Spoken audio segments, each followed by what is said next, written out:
And that's why I call it the Upside Down. What's going on, everybody? This is the Coverbandconfidential podcast, the podcast for cover band musicians and band leaders to learn how to rock more inside class in Atlanta, Georgia. I'm Adam Johnson. In Greensboro, North Carolina, I am Dan Ray. I'm flying off of this this gig from Saturday. The Stranger Things gig happened. We'll get into it in a little bit. Yeah.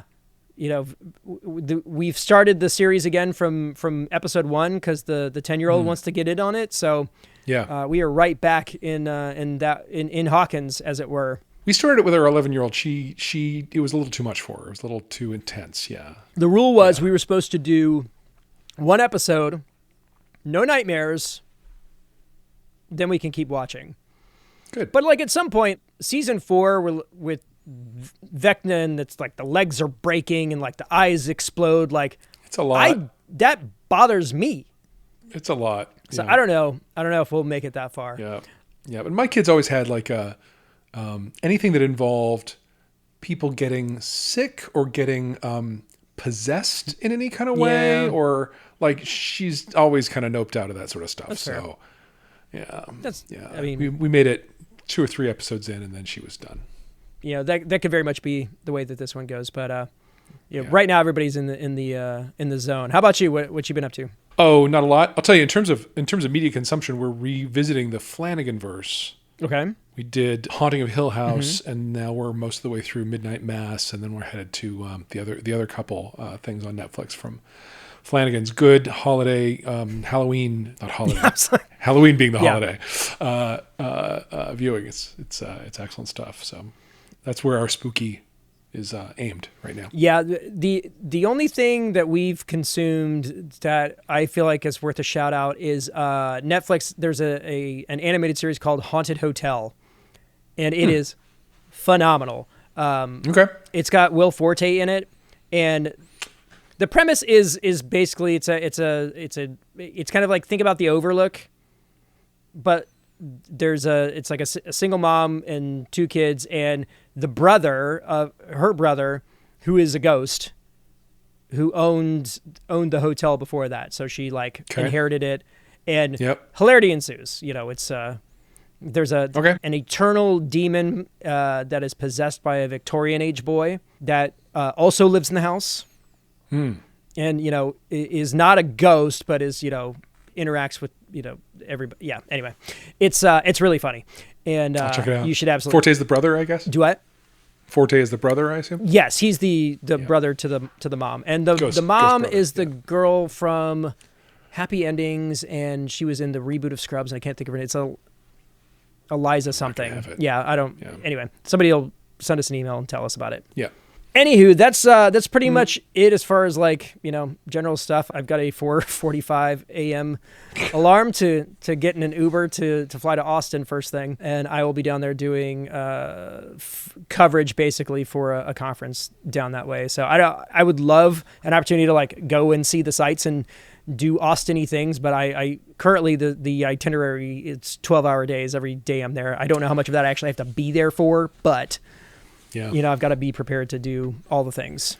Yeah, and meanwhile, I'm on a flight Wednesday through Saturday for the National Association of Realtors, which is just a blast. There's everyone I've talked to about it in the industry who's going.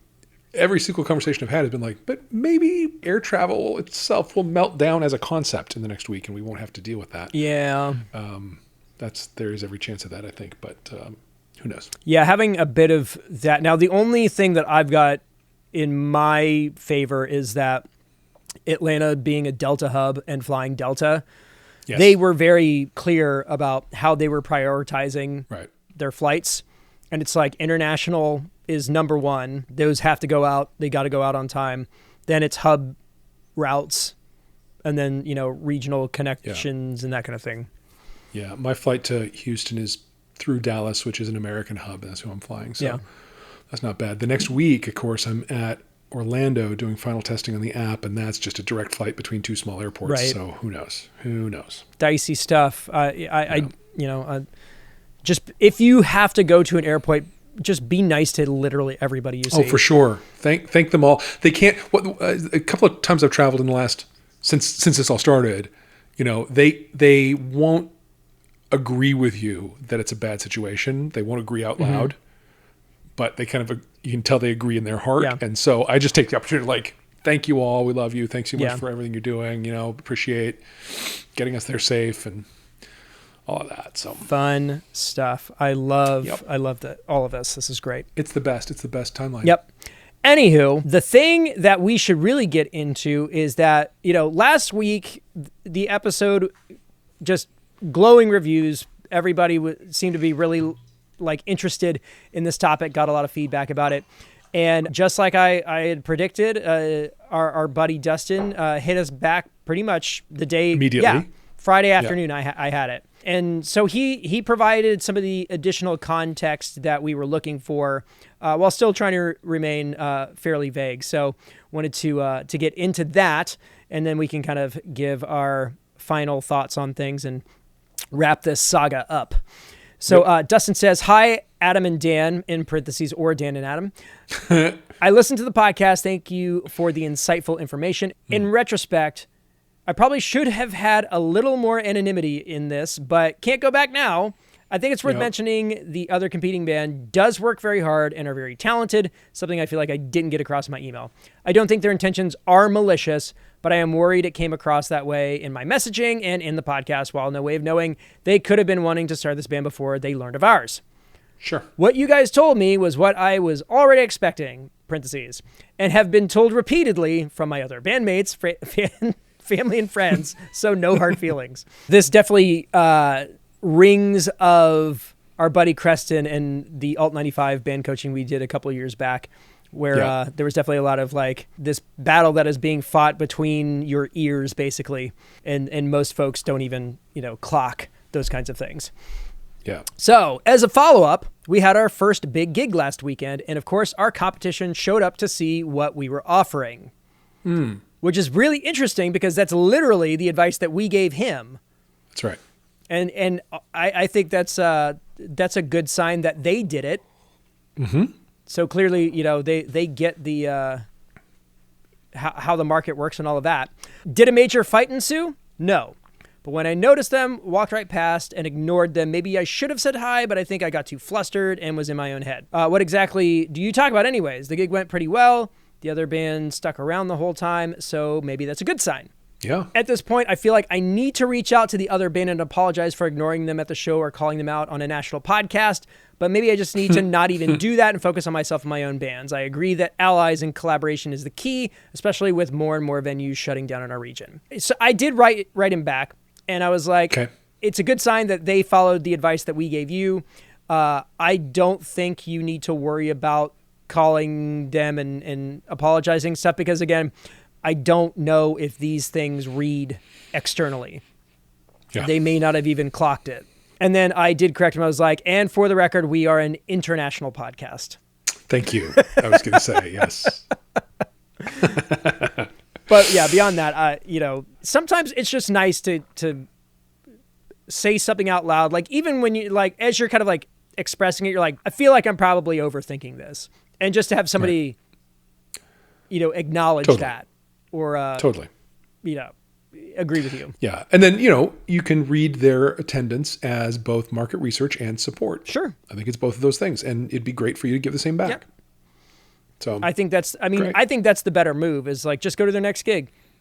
Yeah. Don't bring up that gig unless they bring it up. Yeah. And if somebody goes, yeah, it was weird. I thought you'd come over and say, what was that about? Yeah. But I didn't know what to do. I was sure. It was weird for me, and I'm sorry. You're right. Yeah.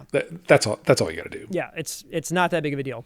And hopefully that all smooths out and they're on the upward trajectory. Once again, super grateful for Dustin for reaching out. These episodes are great for us because it gives us something to point our focus directly into. And I feel like those are the moments that we truly shine, when somebody else comes up with the idea and we just, run our mouths about it. We just ride the idea to absolutely its conclusion. So the big thing I want to talk about is it's a tale of two gigs, really.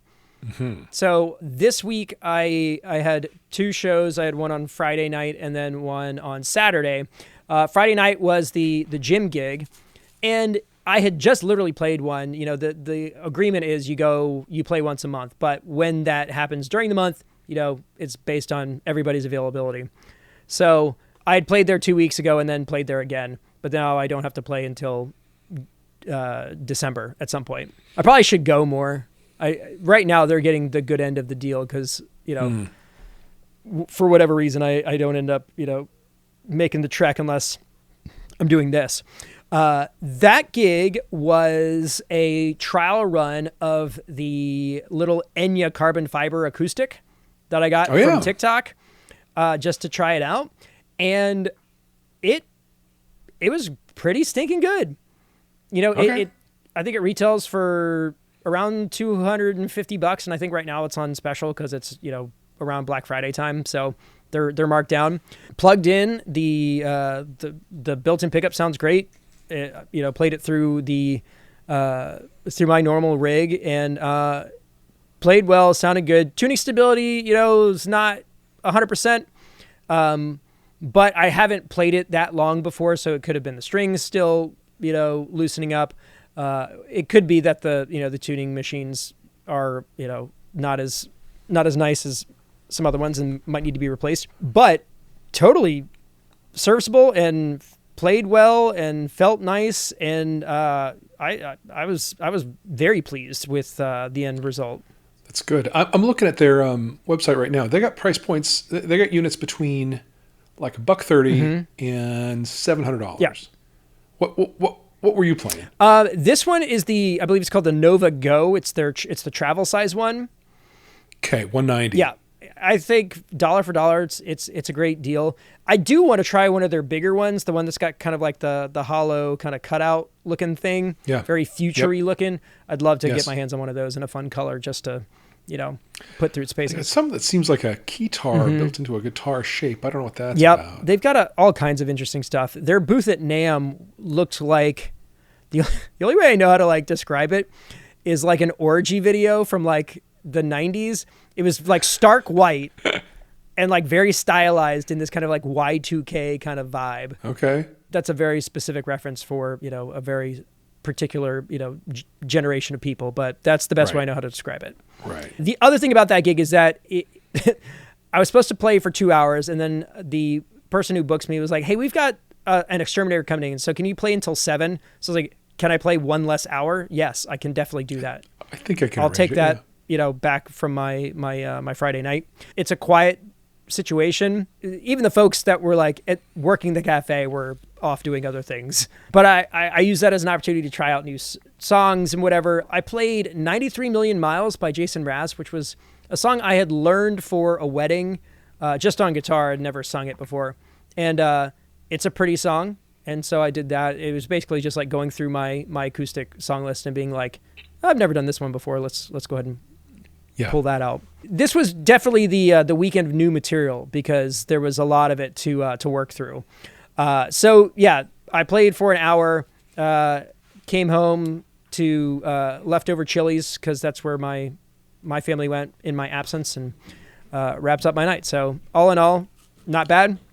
That's a gig. Yep. That is a gig, period. And it's, I like every once in a while just getting kind of a clunker because it keeps you humble, Yeah, right. There's nothing like playing Don't Stop Believing by yourself in an empty room for nobody. Yep. It keeps you honest, and it really, puts things into perspective.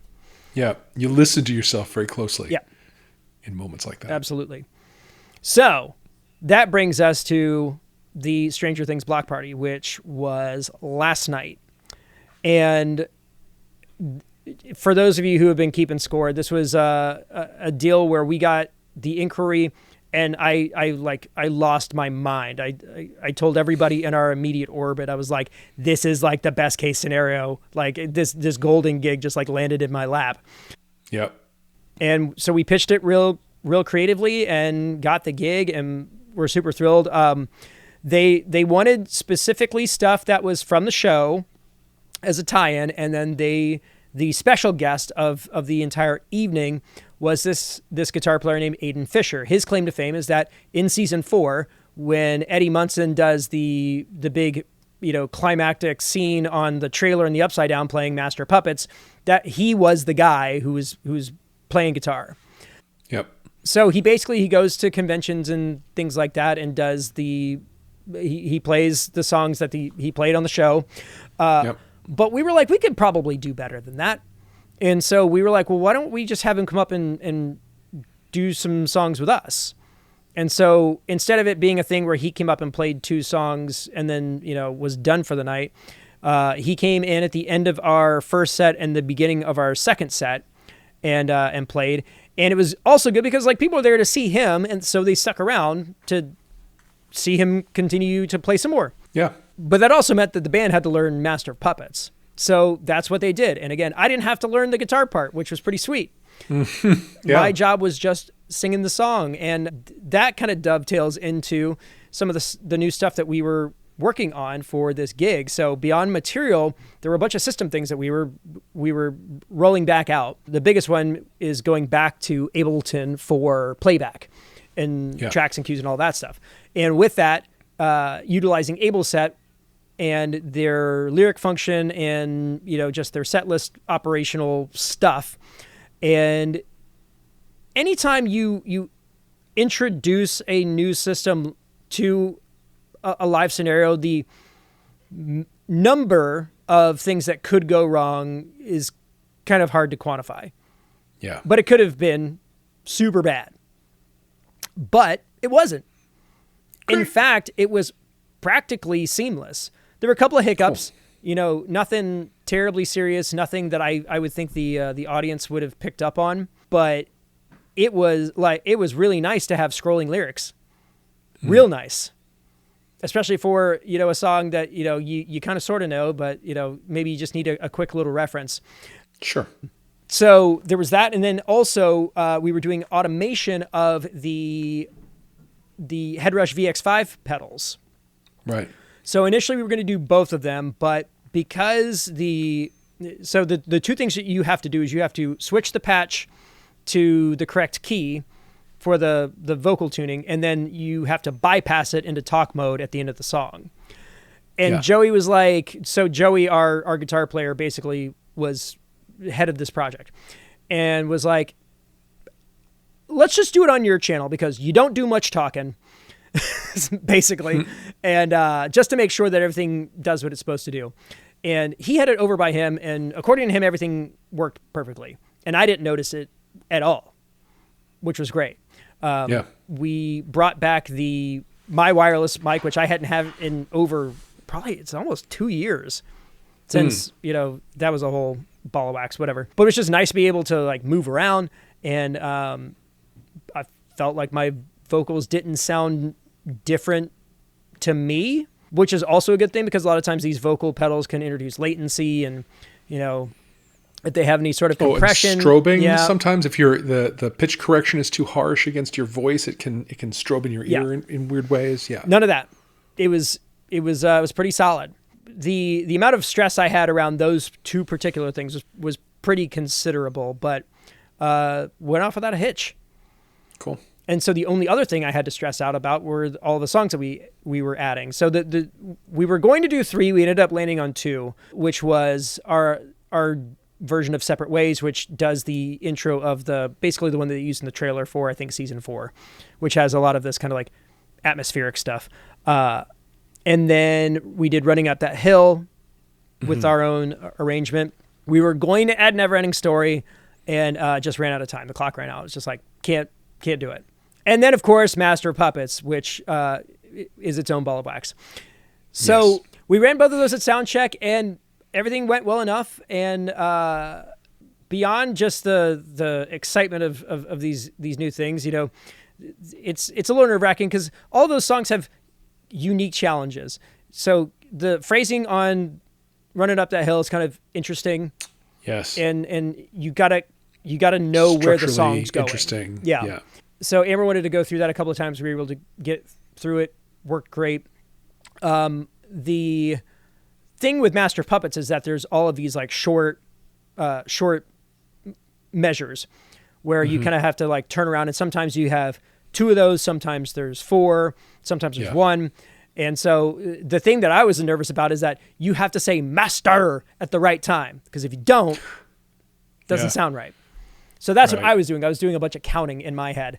When it came down to the actual performance, we got a little lost in the intro, but totally recovered. There was maybe like 3 bars where if you knew what you were listening for, you might have noticed that the band wasn't all on the same page. Mm-hmm. And that was it. Like, everything else went great. And when I tell you, I said in last week's episode that like we played Separate Ways like 6 times just because it felt so good. We brought Aiden in to do that song as well. So he did the Neil Sean solo. And at the end of the song, like, I've got goosebumps up my arms. Like, I'm like welling up because in the moment I'm like, this sounds amazing. Like, we are doing a really good job. And so that song ends with like these 2 big hits. And so we all just sit there and just go, bow, bow. And we also kind of like stop and like look around. Even Aiden, who's like not a part of the like this group of people other than this one thing, we all just kind of look at each other like, that was kind of awesome. Oh, dang. I got clips about 5 minutes before we started recording from a guy named Josh, who's actually a big creator in his own right. Shot some stuff because him and his wife came, and the clips sound great. And Joey had brought one of his buddies who is a photographer and cinematographer shooting footage and stuff. Like, we have this side. So typically around this time of the year, we're talking about packing it up, maybe we won't do this next year. But this gig happening in November, I'm lit up. I am on fire. I am like, so like just jazzed because it was great. So much fun. Our kids were there, like, people that we knew showed up. Everybody was super nice and appreciative. Somebody took a tiny little Polaroid, and it's just a bunch of cool looking lights. Mm-hmm. And I mean, just, the vibes in the group chat were immaculate this morning. They say that they might do one more just because, like, it doesn't make sense to do an event for a TV show that is no longer, putting out new stuff. 1 season left, and may as well. Yeah, so maybe we get one more out of it. I don't know, but there are some kind of tangential things about this gig that could benefit us down the road. The main one being that the company that operates the venue to a certain degree, that books the acts and manages the actual stuff, is a group that we have worked with previously, and after the pandemic, we just kind of never really connected. So my hope is that it gets back to them that we crushed. And, maybe that looks like more municipal events for us in 2026. Because it's just something we hadn't done as much of this year that we normally do. But who knows? All I know is that we played a kick-ass show, and it was a lot of fun. I do love a kick-ass show. There's nothing quite like it. The thing that bums me out is that, like, I acknowledge that my super critical nature makes it hard to do that. But even he couldn't ruin my night, Good. Yeah, great. Very good. And I wanted to multi-track the show, and our sound guy Christian said it didn't work, and I'm kind of glad because now, like, there is no evidence. Like, if somebody flubs something, unless you can hear it in the the camera footage, like it was as magical as I envisioned it to be.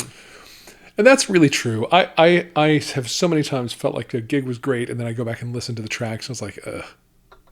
And then my enthusiasm for turning it into something to market with is punctured. And I actually really love that didn't work. That's perfect. It's a mixed blessing, I believe, is what they call that. Yeah. So that wraps this gig recap. We've got another show this coming Saturday. It's a return customer doing an HOA deal, and we're coming in with a bunch of new production and all of that, and hopefully we wow them with how much better we've gotten since then. So that's the hope, at least. It's good. Yeah, it's good. And that's it, man. I'm riding the wave. When I get off this call, I go back to packing crap up and, heading off to Texas, and that's all there is to it. Yep. So, all right. Yeah. We'll end this one on a high five. Woohoo! Freeze frame. Anyway, that will not. I'm gonna cut this part. I'm just kidding. We'll leave it. No, I don't know. Guys, thanks so much for tuning in. Man, couldn't do without you. We really appreciate each and every one of you. And this year has been just insane as far as just growth and connection with the community and all that stuff. And you guys make our world go round, and we couldn't thank you enough. So thanks. Yeah. If you like to support the show, you can do any of these things, but I'll go ahead and call it for this week. In Atlanta, Georgia, I'm Adam Johnson. In Greensboro, North Carolina, I am Dan Ray. You have been listening to the Coverbandconfidential podcast for the week of November 14th, 2025.